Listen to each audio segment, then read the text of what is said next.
In today's video, I'm revealing my top 3 essential photography tips, perfect for beginners looking to improve their landscape photos. And this video is kindly sponsored by Asus ProArt. Welcome back, and if you're new here, I'm Ian and I've been making a living with my camera for around about 17 years now. And the other day I started thinking, if I could go back to the beginning, what advice would I give myself to really help me improve my own landscape photography? And I've come up with 3 key tips that I think would have made a big difference to my photography. So I'll be sharing those, and then we'll head out to an incredible location to capture the sunset and put some of these tips into practice and hopefully capture some awesome photos along the way. So please stay tuned for that because I've got an amazing location to go to. So the first point I'd like to make is that not every amazing scene translates into a great photo. And to illustrate this, I've picked out 3 images here that I took about 25 years ago during my travels in Australia. Now, I can't quite remember which film stock I used, but I vividly recall how breathtaking these places felt in person. Yet, as you can see here, these photos themselves feel a little bit on the underwhelming side. And the reason for this is simple. When we're physically present in a scene, we're not just looking at a single fixed point, our eyes are moving around, we're taking in various elements. Plus we're engaging all of our senses as well, smelling the air, hearing the sounds, and even feeling the environment, the air and the wind. All of these factors combined create a really immersive experience. But when we capture the scene in a photo, everything is reduced to a 2-dimensional image, and the depth and feeling are often lost. And this is where the challenge really lies for us as photographers. We need to find ways to make that flat 2-dimensional image engaging, whether by adding mood, telling a story, or composing it in a way that it feels 3-dimensional and full of life. Now, this isn't easy, but hopefully the next 2 points will help the next time you're standing there in front of something absolutely spectacular. So looking at these 3 images here, they could have all been improved actually with one simple tweak, and that is honing in on the point of interest. Now, whenever I approach a scene these days, I always ask myself, what is it that actually made me stop and take notice? What was it that caught my eye? And I think each one of these photos does have a point of interest, but it gets lost in the frame due to either poor composition or a less than ideal focal length. Now, the wider the shot, I think the harder it becomes to create a strong composition. So by zooming in and including less in the frame, you can really highlight what's most important. So especially if you're just starting out with landscape photography, try, zooming in and eliminating as many distractions as you can. Now take this shot, for example. I focus on the sunrise and the ridgeline, not much else. And this really helped me capture a fleeting moment that ties the image together. I also used a panoramic framing as well to discard areas of the frame that didn't offer enough interest. So yeah, playing around with cropping is another essential tool to kind of fine-tune your shot after the fact as well. So that's something that you can work on later in post-production. Every photo you take really comes down to 2 things really: where you place your subjects in the scene and where you position yourself as the photographer. These 2 elements work together to shape the entire photo. So adjusting either can completely change the mood, the perspective and the meaning of your shot. So once you've set up your shot, just take a moment and pause and really look at everything in the frame and ask yourself, is everything where I want it to be? Are there any distractions or elements that don't fit? I think sometimes it's often what you don't include that can be just as important as what you actually include in the frame itself. I think sometimes all it takes is a small step to the side or a higher or lower angle, and these tweaks can be the difference between maybe a great photo and a not so great photo. So before we head out to an amazing spot to put these tips into practice, I want to quickly touch on something that I think is really important for photographers and content creators like us, and that's having a great computer to view and edit your photos and videos on. And as you know, this video is kindly sponsored by Asus ProArt. And I think this ProArt P16 laptop we've got here is an excellent choice. When you've captured a great photo, you want the best experience when viewing and editing it later. And this laptop really does deliver on that. Now it features a 16-inch 4K Lumina OLED touchscreen, which is incredibly vivid and has accurate colours. which is crucial, you know, for ensuring your photos to look as true to life as possible. Now the colour accuracy is amazing as well. It's covering 100% of the DCI P3 colour gamut, which means your photos will look perfect straight out of the box. So what you see on the screen is exactly how it should be. The stylus is also a great addition as well and supports up to 4096 different pressure levels. It also comes with 64 gigabytes of RAM, so you can easily work with high resolution files while running other apps without any slowdown. And something else that I really appreciate is the dial pad here, which is a customizable controller that lets you make precise adjustments like changing brush sizes or undoing actions, all with a simple touch.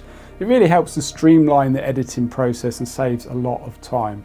All in all, this is a very powerful laptop that's perfect for photography and video creators. If you're interested in learning more about the Asus ProArt P16, please check out the link in the video description or scan the QR code. All right, let's head out to the location and put these tips into practice.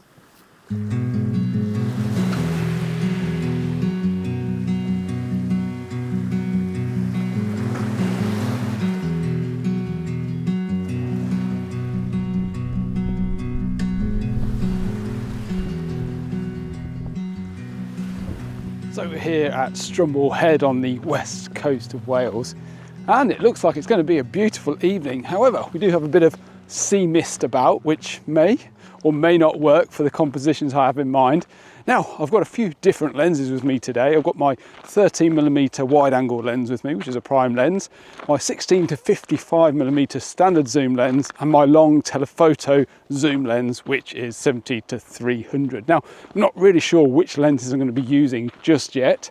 I'm going to scour this area and see, you know, what presents itself. But I'm thinking maybe of walking a bit of the coastal path and seeing if I can get a telephoto shot looking back this way, because there's some harsh light down there on the sea. So, you know, trying to incorporate the sea in the shot as well is going to be quite challenging because of the bright highlights. So that's my thoughts.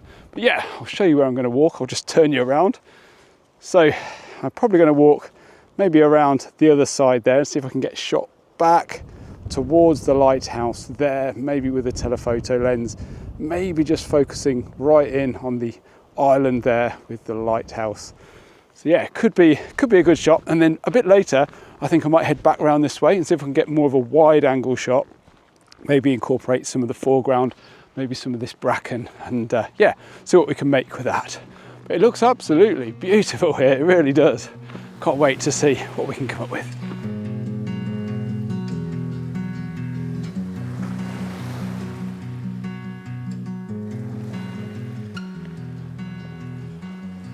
So, like I mentioned before, you know, working a scene is really, really important, trying to find the best location. And the only way to do that really is just by scouting, and especially if you haven't been to a location before. So I've been here once before. I've got a couple of shots a bit further down the coast, but it was a blue sky day. The light was very, very harsh.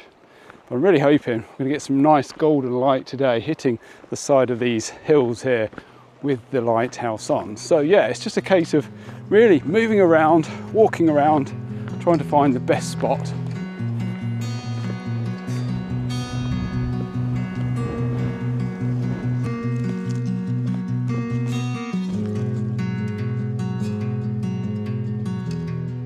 So I've got everything set up here. What I decided in the end was to keep it very, very simple.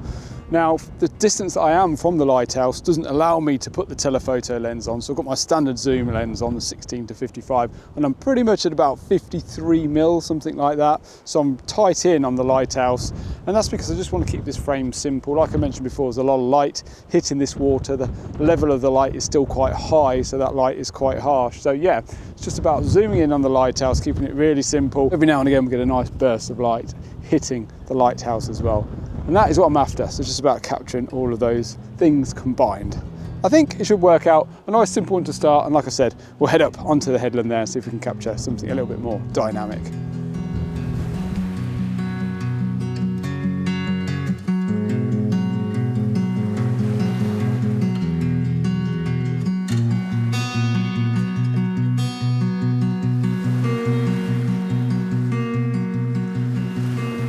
Minimalism is a thing that I absolutely love, you know, and honing in on a specific subject is quite an easy approach. It really takes the stress away from landscape photography. Sometimes if you're working with a wide angle lens, it's very, very difficult to piece everything together, especially if you're in a difficult environment like, say, the mountains or a woodland. Yeah, it can be very, very challenging. So I think having a clear, defined subject like we've got here tonight, the lighthouse, and then really zoning in on that area makes, you know, landscape photography a lot easier.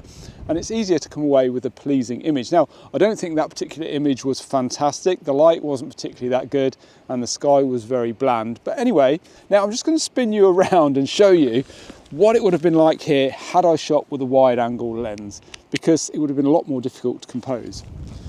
So if I move down here, so as you can see down here, we've got this big sweeping angle that curves around to the left.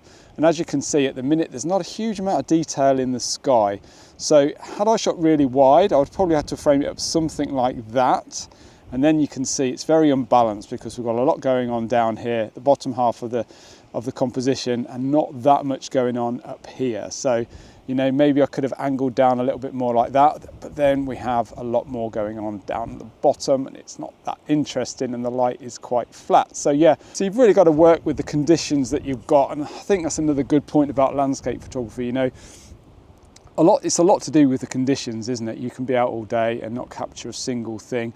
And then you can go to the most boring place on the planet, get amazing conditions and capture a really inspiring image. So yeah, it's all about the conditions really. And you get what you're given. And I think it's more a case of enjoying just being out. But anyway, let's pack up the gear, move on to this other location and see if we can get a shot as that sun sets. And I'm hoping we're going to get an afterglow this evening because that could be magical.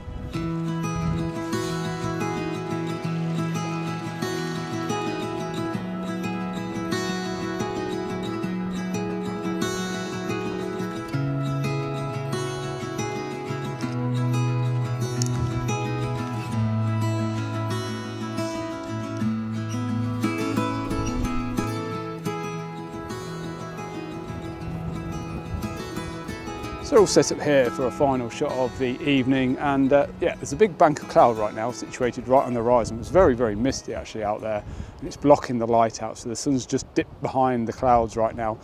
But I'm set up and there's some lovely pastel tones in the scene, so that's what we're going for. We've got this dying heather in the foreground, which is adding a bit of texture and detail amongst the gorse. There's a road which sweeps down to the left, the bridge across towards the lighthouse, which is really nice. Obviously we've got the light from the lighthouse as well as another prominent part of the scene. So I think it all works quite well. And the sky's, yeah, some lovely pastel tones. So even if we don't get a burst of light, I think, yeah, it works well. There's a very muted, soft colour palette. So yeah, I'm quite pleased so far. I'm going to continue to shoot this now over the next sort of probably 40 minutes. I'm going to stick around probably a good 20 minutes after sunset. So I've done it so many times where I've driven away and only to look in my rear view mirror to see the sky turn a beautiful red pink colour. So yeah, always stick around a good 20-30 minutes after the sun has set. That's the #1 tip of the day. Anyway, I'm going to continue to shoot this now. And yeah, we'll see what we can come up with.